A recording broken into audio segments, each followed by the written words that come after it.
বানাবো পটল চিংড়ি। চিংড়ি মাছগুলোকে ভালো করে বেছে ধুয়ে নিয়েছি। এবার নুন হলুদ আর নুন দিয়ে মাছটাকে ভালো করে মাখিয়ে রেখে দেবো। 7খানা পটল আমি কেটে নিয়েছি।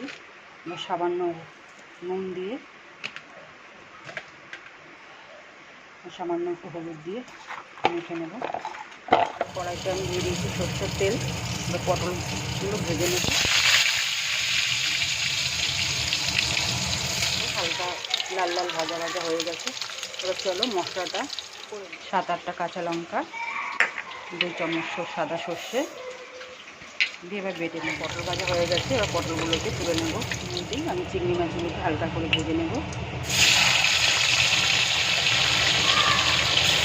চিংড়ি মাছ হালকা লাল লাল ভাজা হয়ে গেছে, বেশি ভাজবো না, হালকা করে ভেজে নিয়েছি। এবার তুলে নেব। এই তেলের মধ্যে এবার 2-4টে কালো জিরে ফোড়ন দিয়ে দেবো যে মশলাটা আমি রেডি করেছিলাম, সর্ষে আর লঙ্কা।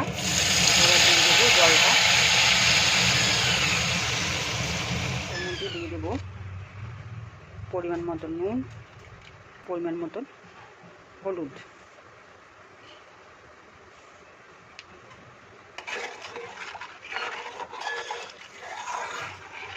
ঝোলটা ফুটে গেছে।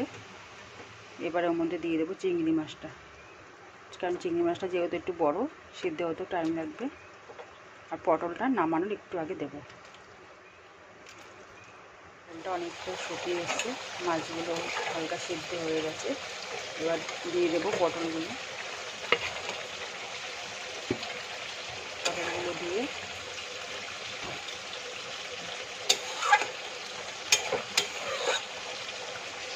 দু থেকে 5 মিনিট ঢেকে রাখবো। রেডি। এবার নামিয়ে নেব। নামিয়ে নিলাম পটল চিংড়ি।